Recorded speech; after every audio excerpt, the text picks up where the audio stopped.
And so we're having to wait 16 days. We're going to suffer and deal and cope with the loss in the Sugar Bowl to FIU we're in the middle of 16 days until our next game at home. And you try to ask yourself, what do you try to do to pass the time to get your mind off of such a bad loss? There's TV to watch. There's like new TV shows going on. Andy, I know you're trying to catch up on. We got college football during the week, other college football, and then we have NBA League Pass, all that kind of stuff. So there's like, let's get our mind. We want to get our minds off of all this other stuff, but we got to spend a few minutes tonight, kind of reflect back on how FAU shot themselves in the foot. Well, it's more than shoot yourself in the foot. It is, literally let the game slip away. Slip away?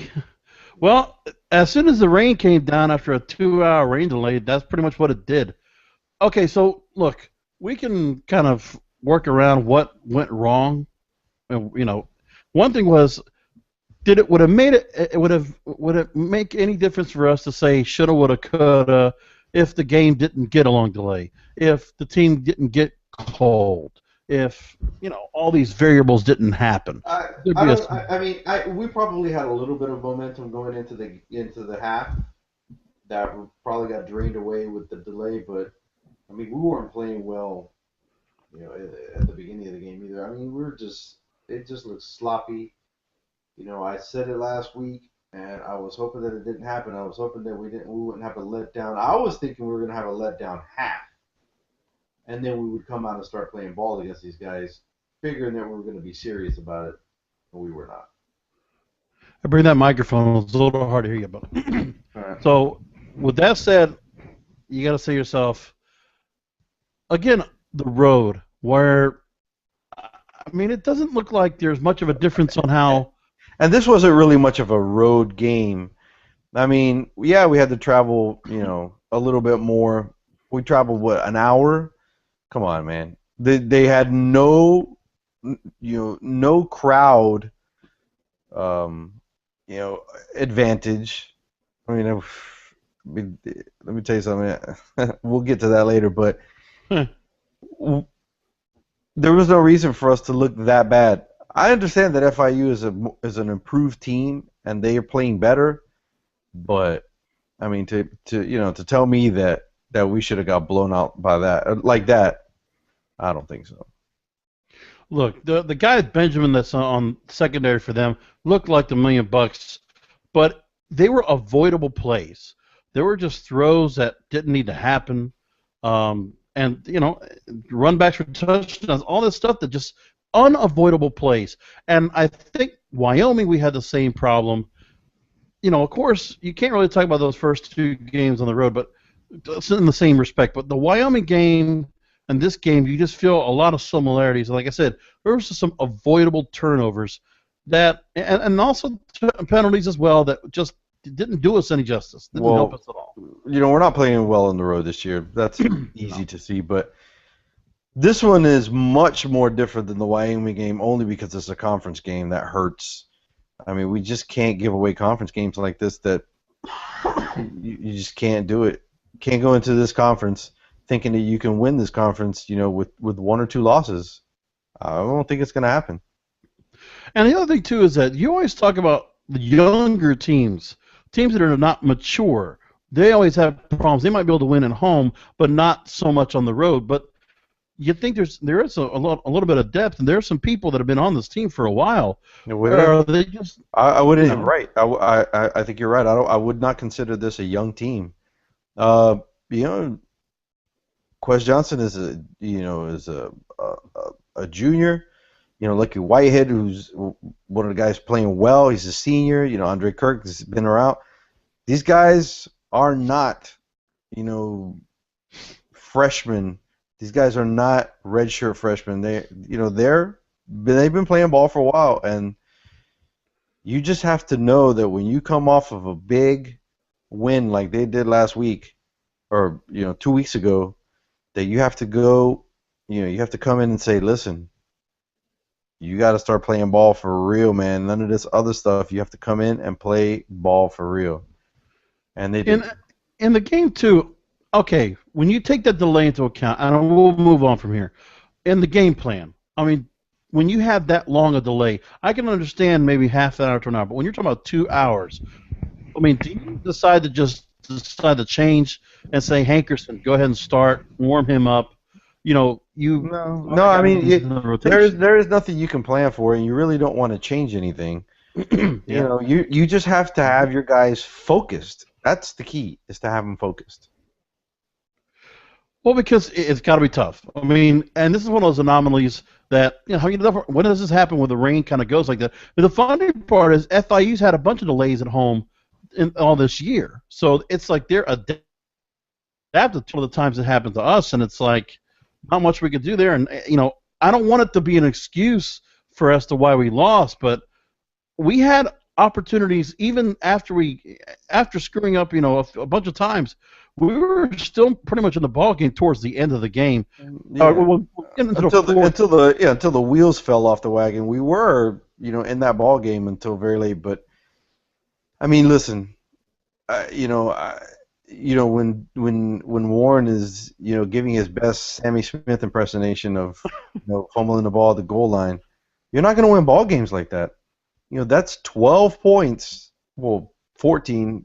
I mean, he himself left 12 points on the field, and Quez's throw to the end zone. There was one super short, and that guy was open, and it's just when it gets to that point, it's tough. It's tough.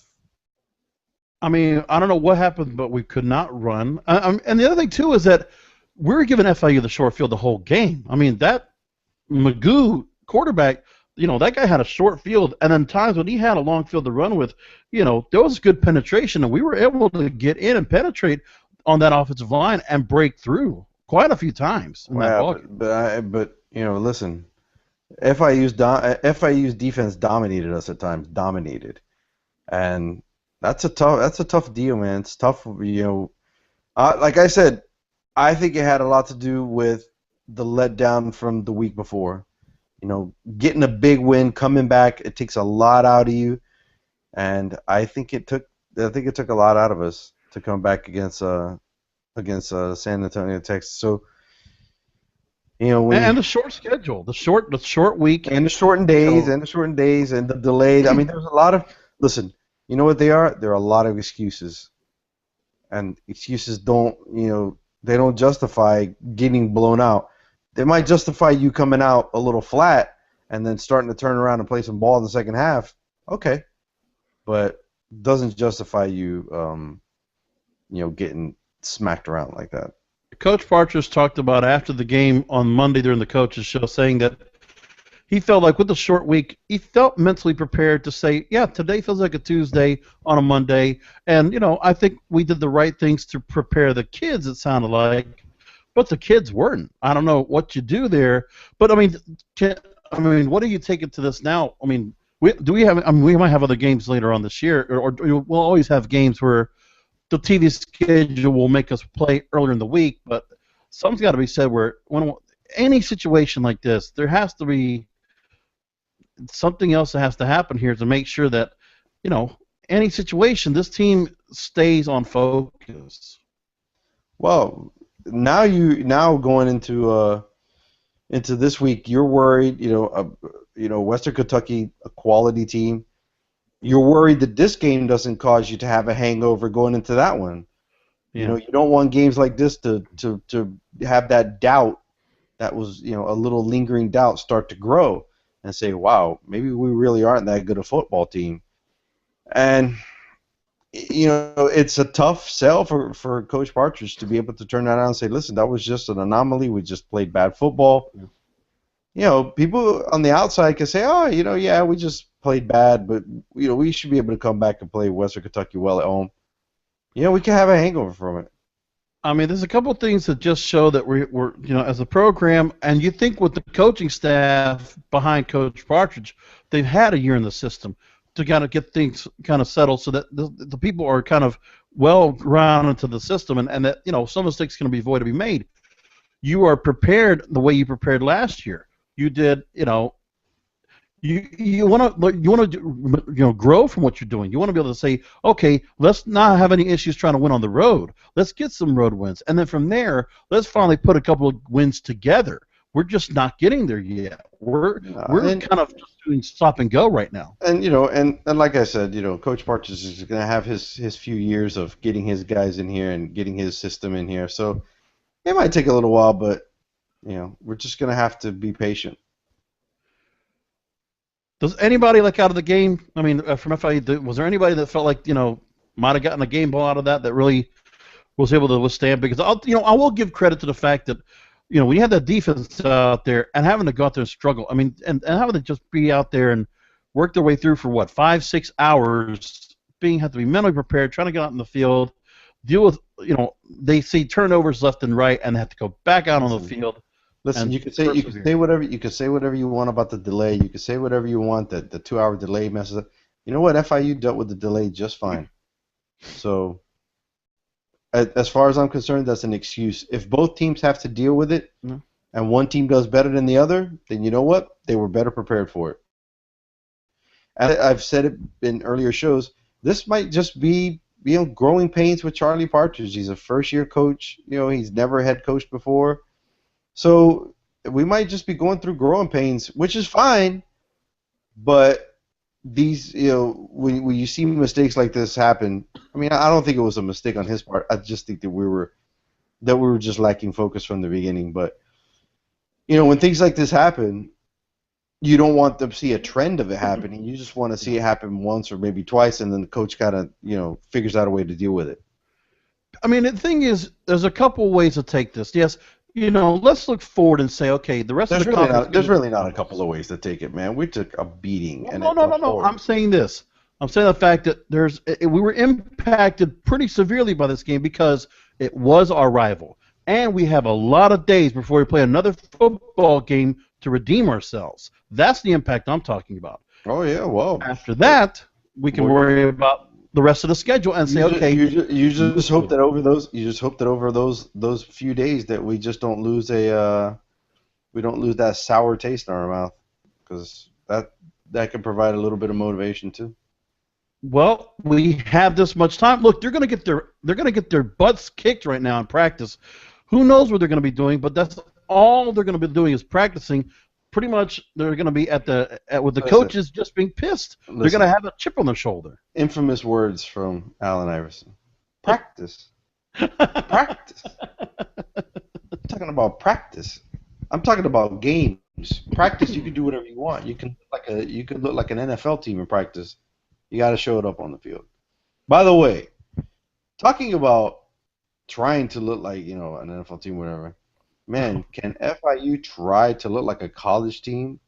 What was up with the broadcast tent? I mean, I'm hearing about guys getting electrocuted trying to put the cables back together. Oh, my goodness. So basically, ESPN Radio, our guys in West Palm, Ken Levick, Chris Bartels, what they were set up with, I guess, to work out there in the rain, because I guess there's not a broadcast booth, so they have to work in the stands off like a high school setup. You have to put a tent out there. It's got to be worse than. I've seen other high schools better set up than that. I mean, if there was one, look, we came from Belle Glade. Originally, both of us were in the middle of high school football, where we had a lot of great high school football to watch, and a lot of the radio people, a lot of radio stations covering games, and we'd see their setups, and they have some big, But what I'm saying is, I'm talking about. You're talking about 20 years ago. I'm talking about right now. Right now, you have a brand new stadium. Well, theirs is pretty new. You have a named field, Ocean Bank Field, right? Is that what you said? Ocean Bank. Yeah, Ocean Bank Field, right? Get somebody from Ocean Bank and buy yourself a little better area to put broadcast teams, man. I don't think they have a press box. I don't think they have a press box or a luxury box. Embarrassing. I mean, hey, at least Lockhart Stadium at least had a press box. It was a little barn-looking kind of thing, but we had a press box. At least something. At least somewhere you can hook up a cable. I mean, that's... Yeah. And the other thing, too, I don't remember a lot of teams getting sport turf instead of grass. And, because, I don't know if that's just the normal thing or whatever, or it's just cheaper to maintain. I don't know. I mean, They really don't. They didn't spend a lot of money on this stadium. I mean, Howard did a good job of getting us a nice stadium and really putting out everything so we have good facilities. But FIU, it just looks. I mean, it looks bad on television. And it just looks bad in general. well, It's just I mean, it looks we're a worse. bad place to play on the road. It looks worse when they got an empty stadium. I mean, I thought our crowds needed help. Their crowd is like ridiculously. Yeah, I mean, oof. I mean, you could hear our band on television and on the radio call. You could hear FAU fans in general. I couldn't. I mean, they just scattered the camera to try to find anybody in the stadium over there. It was just there wasn't. It was just bad. Anyways, man. Well, Yep. at least we don't lose to the bye week. But hopefully we regroup ourselves, come out next week, and we'll see what happens. Well, we have to wait 2 weeks because it's if I'm correct, it's October 18th is the next game. So we got to wait a little bit. And I don't know what you want to do for next week. We can kind of keep rolling on this, or we can hold off. We can see what we want to do on Tuesday coming up, and see what we want to say. At least we'll do a preview heading towards the Western Kentucky. But I mean, I still feel like it's not a great scenario that we're at this point in the season. But these hiccups are going to happen, and I think some point there's just going to be we're going to see some light at the end of this, and I think the team will get better, and I think these growing pains they're going to learn something from this. I would like to think so, and this doesn't happen anymore. We don't get games like FAU again. Like if we're going to get blown out, then we're going to make a lot of penalties, and we won't give them the chance. They're just going to be a team that's going to be pretty good that might just be able to compete well with us. Instead of making it where we could have competed, we could have done much better, and we didn't. There you go. Anyway, that's going to do it for the show. Yep. Thanks for listening in. Of course, I'm on Twitter at King of Podcasts, and Andy is online at FAU Wise Guys on Twitter. Thanks for listening in. Go Owls. We'll talk to you next week. All right. Get your tickets. Go to the game in a couple weeks.